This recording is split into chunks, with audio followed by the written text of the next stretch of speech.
आपका main goal यही है कि आपको तेज़ रिकवरी चाहिए, लेकिन वो अच्छे से होनी चाहिए। शैलेश भाई की तरह वो नी जाम हो गया, आर्थ्रोफाइब्रोसिस हो गया, फिर अंडर एनेस्थीसिया इंजेक्शन डाल के उसको मोड़ना पड़ रहा है, उसका कोई मतलब नहीं है। ACL सर्जरी के बाद एक्सरसाइज करना ज़रूरी है, लेकिन बहुत ज़्यादा एक्सरसाइज करने की वजह से मेरे दोस्त डॉक्टर शैलेश पटेल को बहुत बड़ा नुकसान हो गया। डॉक्टर शैलेश जब हमारे साथ क्रिकेट खेल रहे थे तो उन्हें दौड़ते हुए पैर में ट्विस्ट हुआ और MRI के बाद पता चला कि उनको मेजर ACL टियर है। सर्जरी करवाना बहुत ज़रूरी था। उन्होंने एक बहुत अच्छे सर्जन के पास सर्जरी करवाई। सर्जरी के बाद वो फील्ड में आने के लिए, डेली रूटीन में आने के लिए बहुत उत्सुक थे, बहुत एक्साइटेड थे। उन्होंने अपना डॉक्टर का नॉलेज यूज़ किया, काफ़ी सारे यूट्यूब वीडियोस देखे, काफ़ी सारी चीज़ें पढ़ी और मोटिवेशन के साथ उन्हें लगा कि अब मैं जल्दी ठीक हो जाऊंगा। मुझे रेकमेंडेड जो एक्सरसाइज है उससे ज़्यादा मैं एक्सरसाइज करूंगा।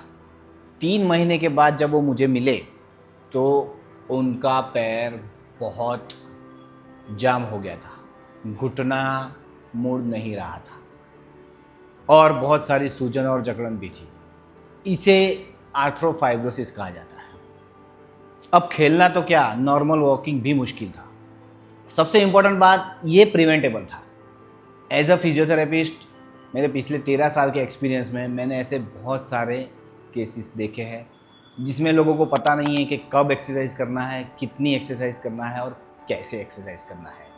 और आजकल तो इन्फॉर्मेशन ओवरलोड, यूट्यूब, इंस्टाग्राम, आसपास के लोग, जिम ट्रेनर्स, इतना सारा हो गया है कि लोग काफ़ी ज़्यादा कंफ्यूज रहते हैं। किसी और की ACL सर्जरी के बाद जल्दी रिकवरी आ गई, मेरी क्यों जल्दी नहीं आई? अभी अच्छा लग रहा है, जल्द से जल्द दौड़ना शुरू कर दूँ, वॉकिंग आ चुका है, अब रिहैब की ज़रूरत नहीं है। ये सारे कन्फ्यूजन्स पूरी सर्जरी में जो मेहनत की गई होती है उसे बिगाड़ देते हैं। चलिए शुरू करते हैं और जानते हैं कॉमन मिस्टेक्स क्या है। पहली, too much too soon. Surgery के बाद तुरंत बहुत सारी एक्सरसाइज कर लेना। शैलेश भाई ने भी यही चीज़ की थी। उनके सर्जन ने उन्हें बताया था कि दिन भर में 100-200 बार घुटना दबाना है, जो एक रिहैब की बेसिक एक्सरसाइज है। एक्साइटमेंट में उन्होंने वो हज़ार बार दबाना शुरू कर दिया। रिजल्ट, आर्थ्रोफाइब्रोसिस, नी स्टिफनेस, ना घुटना अच्छी तरह से मुड़ रहा है, ना सीधा हो पा रहा है। सर्जरी के तुरंत बाद लिगामेंट वीक होता है। लिगामेंट एक टिश्यू है, उसे हीलिंग के लिए समय चाहिए, कम से कम 6 हफ्ता। अगर आप इतना एग्रेसिव एक्सरसाइज करेंगे तो अंदर सूजन, इन्फ्लामेशन बढ़ता जाएगा और उसकी वजह से स्कार टिश्यू फॉर्मेशन होता है, क्योंकि वो एक बॉडी का प्रोटेक्टिव मैकेनिज्म होता है और आपका नी एक डेंजरस पोजीशन में पड़ जाता है, जिसकी वजह से आपको चाहिए वैसे रिजल्ट नहीं मिलते। दूसरा, यूट्यूब यूनिवर्सिटी से डिग्री लेना। देखिए, मैं खुद भी यूट्यूब चैनल चलाता हूँ, लेकिन इसका मतलब ये नहीं है कि मैंने जो भी कहा है वो उसको ब्लाइंडली फॉलो करना है।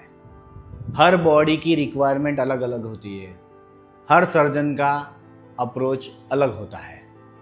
अगर आप अपने सर्जन, अपने थेरापिस्ट के हिसाब से फॉलो कर रहे हो तो बहुत अच्छी बात है, लेकिन बिना सोचे समझे ब्लाइंडली किसी को फॉलो करके ये सारी चीज़ें कर रहे हो तो आपको नुकसान होने वाला है। मिस्टेक नंबर 3, पेन को इग्नोर करना। नो पेन नो गेन के चक्कर में पड़ जाना।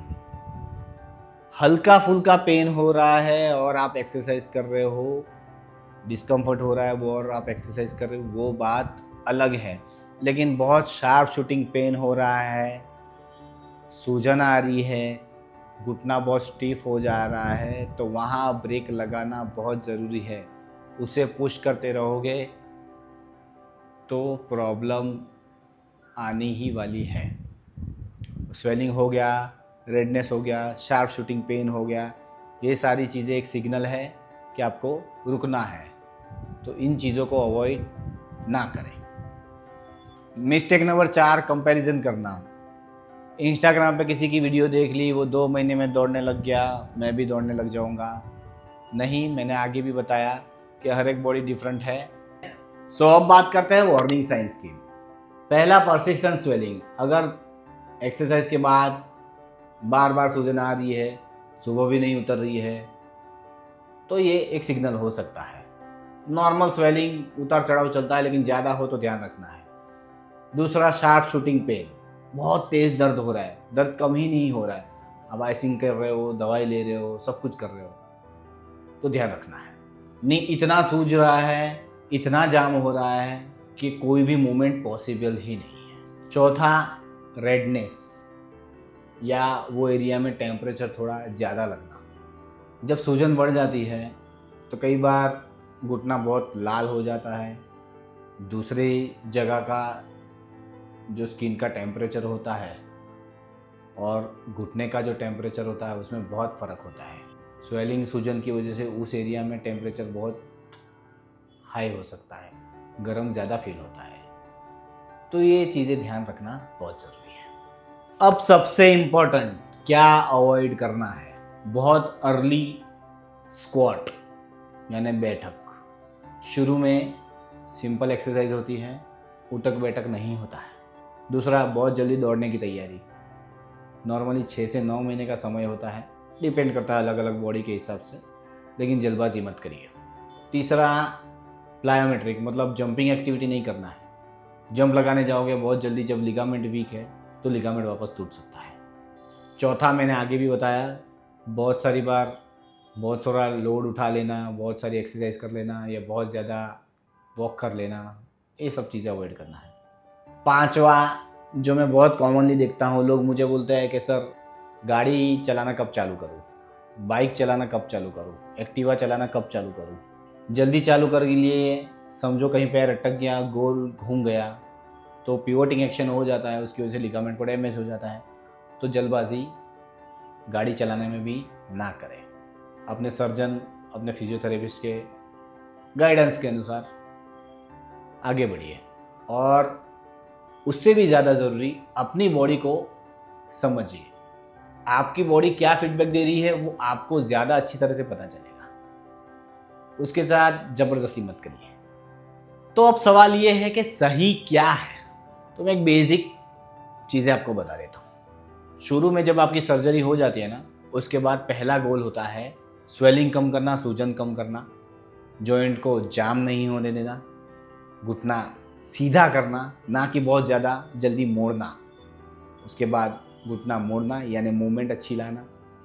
फिर क्वाड्रिसेप्स मसल को एक्टिवेट करना, धीरे धीरे वो मसल में पावर लाना।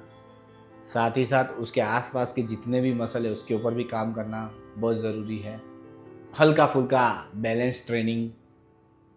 उसके बाद जैसे जैसे आपकी बॉडी अच्छे से रिस्पॉन्ड करने लग जाए, सपोर्टेड सिट टू स्टैंड, या उसके बीच बीच में थोड़ा बहुत वेट्स, थेराबैंड्स, एडवांस फेजेस में कुछ बॉल एक्सरसाइजेस, फिर अपने आप को ऐसे स्ट्रेंथ डेवलप करने की ओर लेके जाना है कि ताकि लिगामेंट वापस टूटे नहीं, इतना मजबूत हो जाए।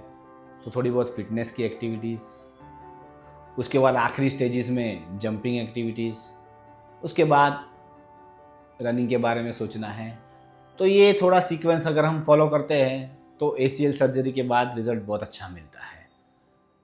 लेकिन मैंने आगे भी बताया है, सबकी बॉडी अलग है, सबका, तो ये पेशेंट टू पेशेंट वेरी करने ही वाला है। अपने आप को किसी के साथ कंपेयर मत करिए और एक्सपर्ट की सलाह के अनुसार ही आगे बढ़िए। इसके साथ एडिशनली अगर आप न्यूट्रिशन पर ध्यान दोगे, मतलब प्रॉपर डाइट करोगे, प्रोटीन करोगे, तो रिकवरी तेज़ होने वाली है।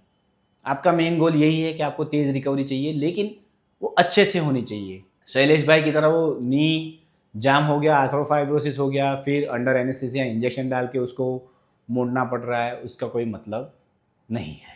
आशा करूँगा ये वीडियो आपको ज़रूर पसंद आया होगा। मुझे अभी पिछले 6 महीने से पटेलर टेंडनाइटिस हुआ है, मतलब घुटने के आगे के हिस्से में पेन होता है, क्योंकि मैंने बहुत jumping activity, running activity, cricket ये बहुत ज़्यादा कर लिया और मैंने स्ट्रेंथ ट्रेनिंग नहीं की। तो अगर आपको भी ऐसा कुछ हो रहा है और आप जानना चाहते हो कि इसका रिहैब कैसे होगा, तो मुझे कमेंट्स में लिख के ज़रूर बताइएगा। और आप ACL सर्जरी करवाने वाले हो, सोच रहे हो, या फिर आपकी कोई रिहैब में प्रॉब्लम आ रहा है, रिकवरी में प्रॉब्लम आ रहा है, आप कंफ्यूज्ड हो, तो आप अपना फ्री कंसल्टेशन नीचे दिए गए नंबर पे बुक करवा सकते हो, जिसमें मैं और मेरी टीम आपको आपके रिहैब में आगे बढ़ने में मदद कर सकती है। Thank you guys, see you in the next video.